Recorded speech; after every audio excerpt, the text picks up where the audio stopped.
রত্না, মাঠে গেলাম আমি, তুমি খোকার দিকে খেয়াল রেখো। আচ্ছা ঠিক আছে, তুমি কোনো চিন্তা করো, আর হ্যাঁ সাবধানে যেও। আচ্ছা ঠিক আছে। অতঃপর রতন কাজের উদ্দেশ্যে রওনা হলো।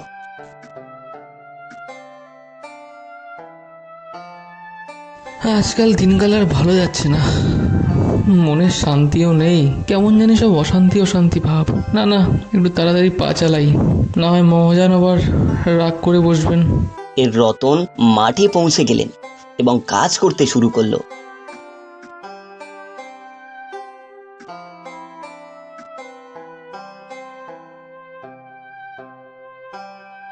কিছু সময় কাজ করার পর তিনি ক্লান্ত হয়ে গেলেন। ও বাবা, আর পারছি না, যাই ওই গাছটার নিচে গিয়ে একটু বিশ্রাম করে নি।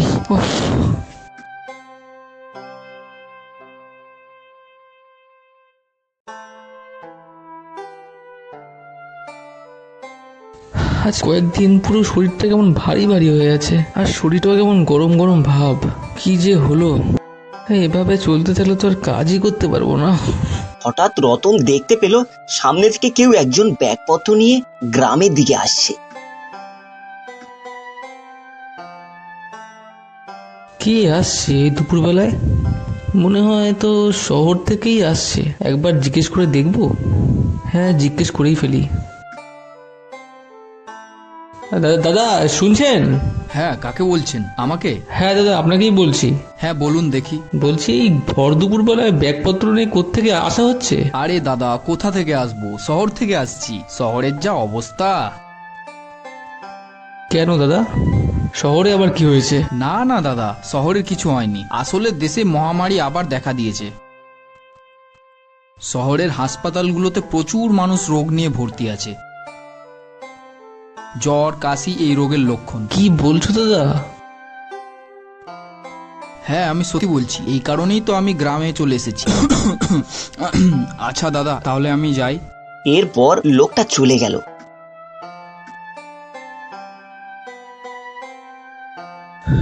আচ্ছা, আমারও তো শরীরটা কেমন ভারী ভারী লাগছে, আর শরীরটা তো আমার ভালোই গরম। তাহলে আমারও কি ওই মহামারী? না না, আমি এসব কি সব ভাবছি। ঠাকুর রক্ষা করো, ঠাকুর রক্ষা করো।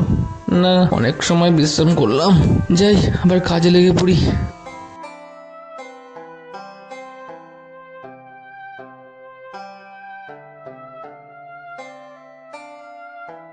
এরপর রতন কাজ করতে লাগলো।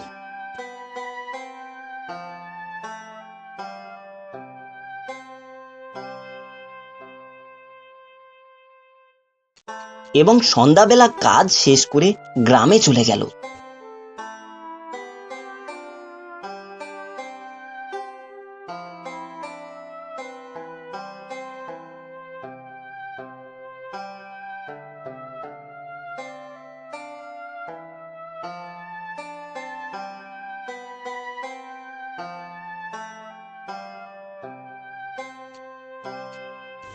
রত্না, কোথায়? একটু জল দাও, হাত মুখটা ধুয়ে নি একটু। আর তুমি ভাতটা বাড়ো। এই নিন পানি। হ্যাঁ, এখানে রাখো। খোকা কোথায় রত্না? এই তো শুয়ে আছে। আমার হাসি খুশি ছেলেটার যে কি হয়ে গেল। গত পরশু দিনও কত হাসি খুশি ছিল, আর একদিনে ছেলেটার পুরো শয্যাশায়ী হয়ে গেছে। বাবা গো, ও বাবা, আমার বুকে কেমন কষ্ট হচ্ছে। আমার মাথাটা না প্রচুর ভারী হয়ে আছে। খোকা আমার, কোথায় কষ্ট হচ্ছে তোমার? বাবাকে বলো। এই তো বুকের মধ্যে।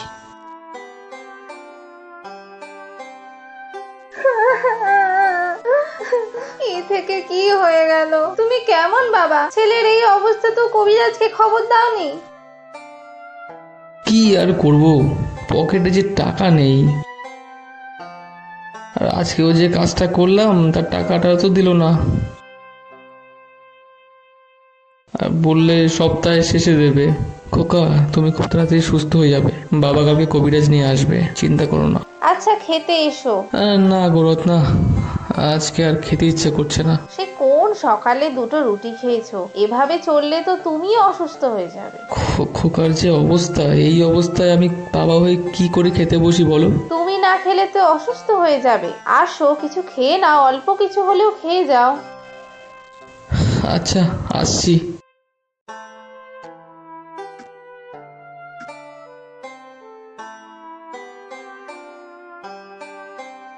পরের দিন সকালে রতন কবিরাজ মশাইকে নিয়ে এলেন।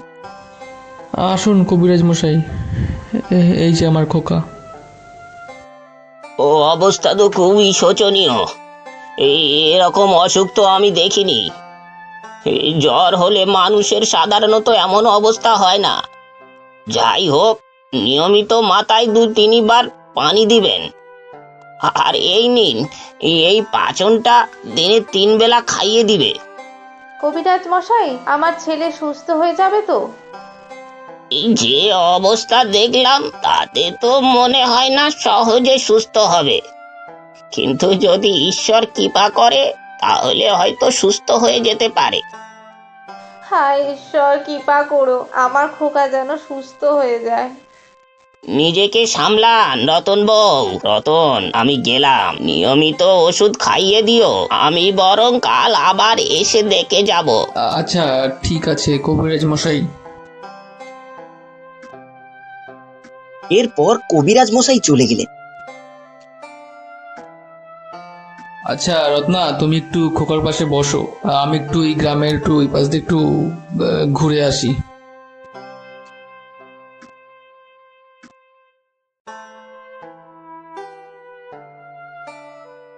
এরপর রতন গ্রামের ওই পাশে ঘুরতে গেল। গিয়ে দেখতে পেল গ্রামের প্রায় মানুষজন কেমন কাশছে।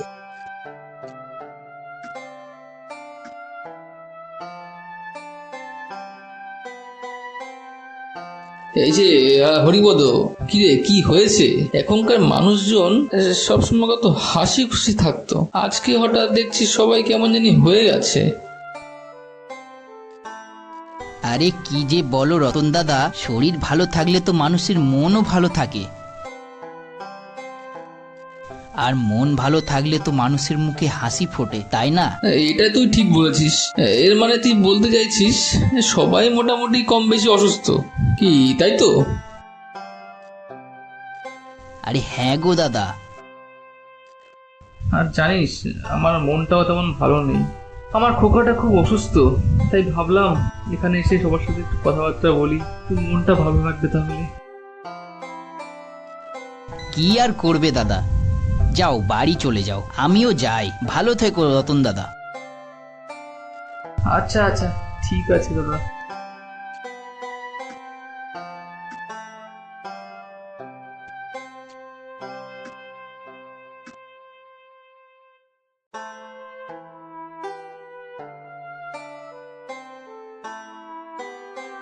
এরপর রতন আবার বাড়ি ফিরে গেল। কি হলো, আজ এত তাড়াতাড়ি চলে এলে যে? অন্যদিন তো ওই পাশের গ্রামে গেলে অনেক বেলা করে বাড়িতে আজ কি হলো? কি আর বলবো রত্না, পুরো গ্রামের মানুষই অসুস্থ হয়ে পড়ে আছে, সবারই এমন কাশি জ্বর, কি বলবো আর। হঠাৎ করে এই কাশি জ্বর কোথা থেকে আসলো বলো তো? কে জানে। ও হ্যাঁ, মনে পড়েছে। আসলে গত পরশু যখন মাঠে কাজ করছিলাম, তখন একজন শহরে দাদা শহর থেকে ফিরছিল। তিনি বললেন শহরে নাকি খুব মহামারী দেখা দিয়েছে, তাই তিনি গ্রামে থাকতে চলে এলেন। মহামারী? ওটা আবার কি? আরে মহামারী কি তুমি জানো না? আচ্ছা তাহলে শোনো, ধরো কোনো একটা রোগ যখন ব্যাপকভাবে ছড়িয়ে পড়ে তখন তাকে মহামারী বলে। এই যেমন এই জ্বরটা। এবার তাহলে কি হবে? আর কি হবে, কপালে যা আছে তাই হবে। তুমি এক কাজ করো, খোকাকে বরং একটু কিছু খাইয়ে আসো, আর রাত তো অনেক হলো। তুমি খাবে না? না, আমার শরীরটা অতটা ভালো লাগছে না, আমি শুতে গেলাম। এর পরের দিন সকালে হঠাৎ রতন দেখতে পেল খোকা কেমন যেন করতে লাগলো। কি হলো খোকা, এমন করছিস কেন রে? ওগো দেখো না আমাদের খোকা কেমন করছে। কি কি হয়েছে, কি হয়েছে খোকার? এই দেখো না কেমন চোখগুলো উল্টো করেছে। তুমি তাড়াতাড়ি কবিরাজ মশাইকে ডেকে আনো গো। এই তো আমি এক্ষুনি যাচ্ছি।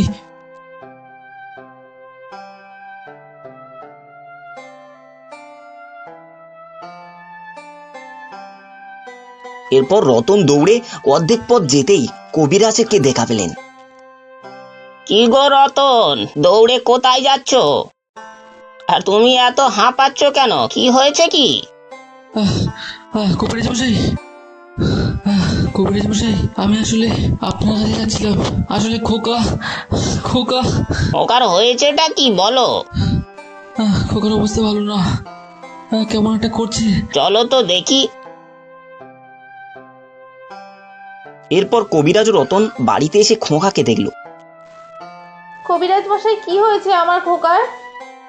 আপনার খোকার আয়ু শেষ হয়ে এসেছে। আর কিছু সময়ের মধ্যে ইহাকাল ছেড়ে পরলোকে গমন করবে। না, এটা হতে পারে না। আমার খোকা আমাকে ছেড়ে যেতে পারে না। রতন বউ, নিজেকে সামলাও। আর খোকাকে তুমি ছুঁয়ো না। তাকে যে রোগ ধরেছে এটা ছোঁয়াচে রোগ। আমার খোকাকে বাঁচাতে পারলেন কবিরাজ মশাই? পুরো গ্রামের মানুষকে এই রোগে ধরেছে। কাল সারা দিন কতজনকে দেখলাম। আচ্ছা, আমি এখন যাই। তোমাদের কি বলে যে সান্ত্বনা দিব।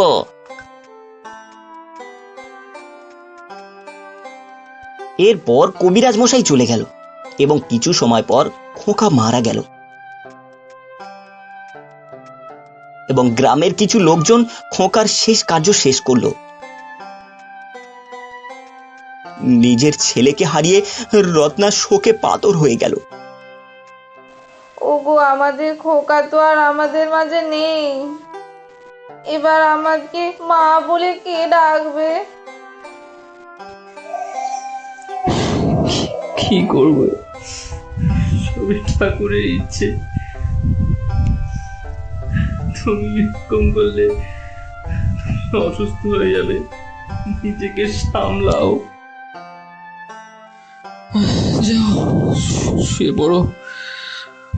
রাত অনেক হয়েছে, শুয়ে পড়ো। নিজেকে সামলাও, চলো ঘুমাতে চলো। ঠাকুর আমাদের সাথে এমন কেন করলো? আমরা ঠাকুরের কি ক্ষতি করেছি? নিজেকে সামলাও, চলো ঘুমাতে চলো। সকালবেলা রতন ঘুম থেকে উঠে অবাক হয়ে গেল, কেননা তার বউ রত্না এখনো ঘুমিয়ে আছে। রত্না তো এত বেলা অবধি ঘুমায় না, তাহলে আজ কি হলো? শরীর আবার খারাপ হলো না তো? একবার কপালে হাত দিয়ে দেখি তো। রে বাবা রে, তো হাত পুড়ে গেল। রত্নাকেও ছাড়লো না। এক্ষুনি গিয়ে কবিরাজের মশাইকে যাই, গিয়ে ওষুধটা নিয়ে আসি। এরপর রতন কবিরাজ মশাইয়ের বাড়ির উদ্দেশ্যে রওনা হলো।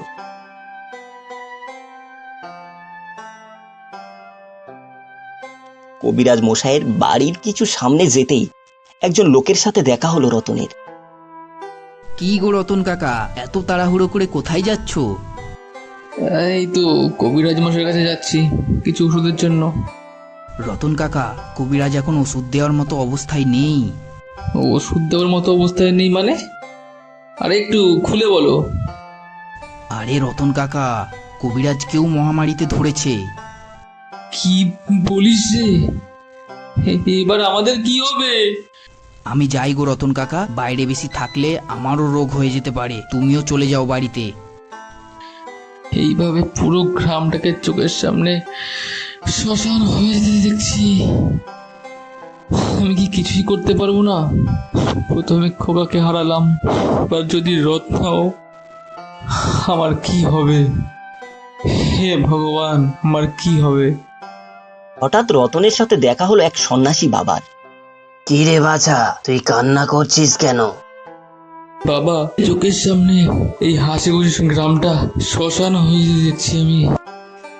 এক মহামারী আমাদের সব কিছু কেড়ে নিচ্ছে। তুই বাছা কান্না করিস নে। এই পাচনগুলো সবাইকে 1 চামচ করে খাইয়ে দিবি। দেখবি সবাই সুস্থ হয়ে যাবে। সত্যি বলছেন বাবা? সত্যি বলছেন? হ্যাঁ, কিন্তু এটা খেতে হলে কিছু নিয়ম অবলম্বন করতে হবে। আচ্ছা। কাল সূর্য উদয় থেকে সূর্য অস্ত পর্যন্ত খালি পেটে থাকতে হবে। এরপর এটা খেতে হবে, তাহলে এই রোগ যাবে। তাহলে আমি যাই। আচ্ছা বাবা, ধন্যবাদ ধন্যবাদ।